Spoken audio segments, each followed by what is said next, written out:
Welcome back, Nookies. I'm your host, John Chiari, and co-host Schaefer Rogers. and welcome back to the BookNook podcast. On today's episode, we discuss what makes a book worthy of being included in the literary canon. Wonderful, John. And I'd like to discuss a book that I've been reading called The Heart of Darkness by Joseph Conrad. I want to get our thoughts and opinions on what qualities of the book are good messages but wrong delivery. And I also want to talk about how this book can be presented in a way that would reach our generation a little bit better than it is presented in its current form. What parts of the story embody a good book? Well, it's interesting that you bring that up, Schaefer, because I believe that the reason why this book isn't presented very well is because people don't really speak, that old language anymore. I believe that the book should be rewritten to a style that is more familiar to readers currently. Now, Schaefer, I'd like to know your thoughts on the matter. Well, I think, John, that this book is just really hard to get into. Going back on what you were saying, it is really a difficult style of language to understand. And also, the narration techniques that Conrad uses are also new to us and something that we've never seen before. And we'll talk about that a little bit later in the podcast. This book, Heart of Darkness, follows a riverboat captain named Marlowe. He journeys up the Congo River to try and get some ivory to bring back home to make some money. Along the way, he hears about a man named Mr. Kurtz. He's described as an idealistic man of great abilities, and eventually we come to find out that he's gone a little cuckoo in the brain. Yeah, and exactly that. Mr. Kurtz has become very crazy, as we get to see towards the end of the book. Marlowe, the main character, even becomes obsessed with the fact of meeting Mr. Kurtz. And throughout the book, the reader gets to see Conrad depict the native people. We get to see them treated as savages and how the colonizers of Europe treat these, so to say, underclass people. Yeah, and I'm really glad you brought that up, man, because a lot of what you see in this book is the natives actually just getting completely exploited. I mean, they're getting their land taken from them, they're getting their resources, and they're being taken from them, and they're being forced to become slaves and work to take their own resources and give them to these thieves. One specific case that we can see of the, outsiders, these foreigners, abusing the natives is when a shed burns down full of materials that the Europeans needed to continue their operation. Now, it wasn't any of the natives' fault that happened, but the Europeans still chose to punish them anyways, just because of the fact that they look different from them. Yeah, and I really believe that this is Conrad, the author's, way of criticizing colonization.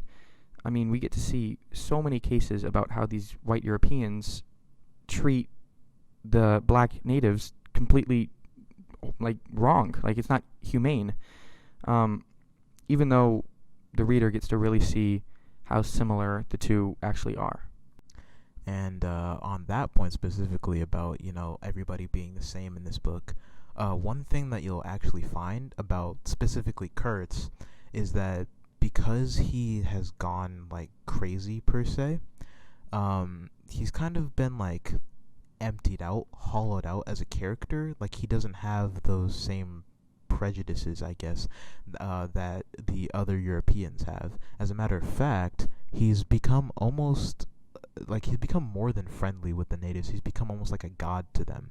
They do a lot of what he asks, and if he ever needs help, then they were there to give it to him. So he really, that really just goes to show how much Conrad was trying to tell us that, we're not different from each other, we're all just the same. In fact, to that point, this book isn't, completely falsified. These acts that we're seeing in the book aren't Conrad fictionalizing what colonization is.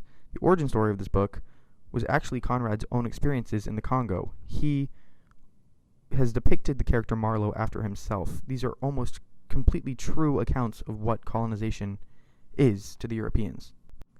And another thing I'd like to add on top of that is Kurtz, the character Kurtz, also has an origin as well. Now, it's kind of debated as to who he's supposed to be. There's a couple of people. There's actually four.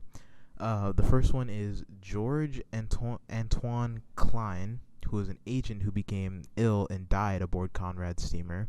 There was Edmund Musgrave Bartolot, a leader of the Emin Pasha Relief Expedition. There was Tipu Tip, a slave trader, and Henry Morton Stanley, a Welsh explorer. Now, personally, I think it was George.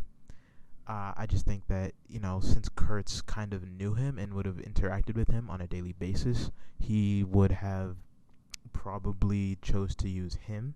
And he had also died aboard Conrad's steamer, so maybe he would take him and use him as a character to kind of honor his memory.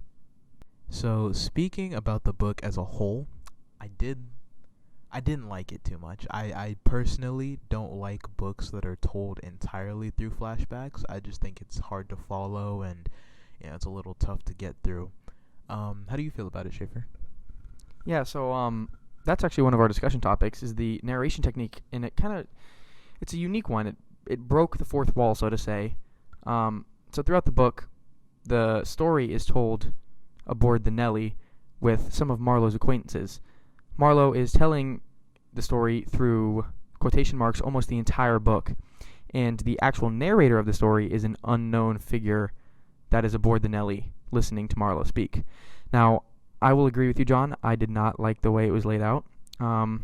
It was new, it was refreshing, but at the same time, it was also something that was very difficult to understand.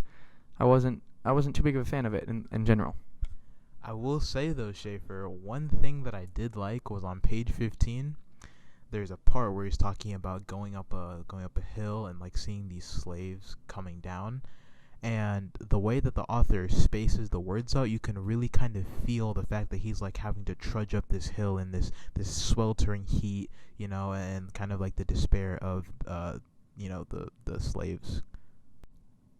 Now, compared to other people, like other writers in the period, Conrad is definitely more of a thoughtful writer on the theme of like empire and oppression and stuff than many other late 19th century authors.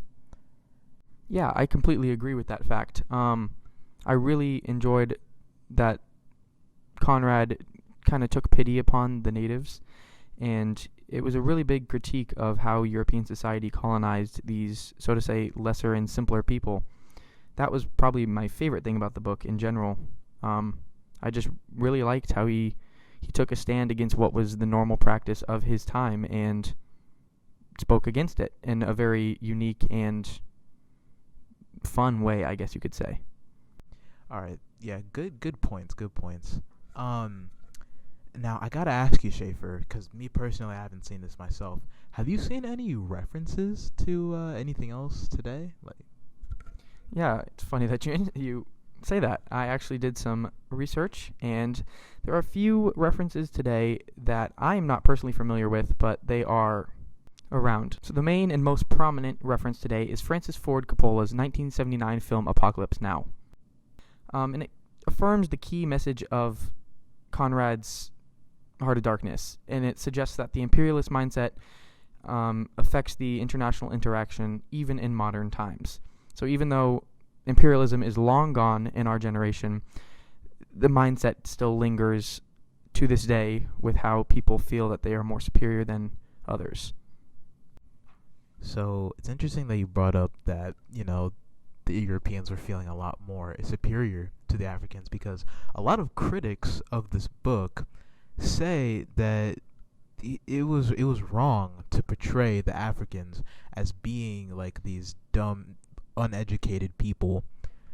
But supporters of Conrad, defenders of him, say that he only wrote it that way to show the perspective of the Europeans trying to colonize these different regions. So let me ask you one final question today, John. Does this book, Heart of Darkness, sir, deserve a seat at the table, or should we replace it, and how should we replace it if so? So I do actually think that this deserves a seat at the table. However, there are some changes that need to be made.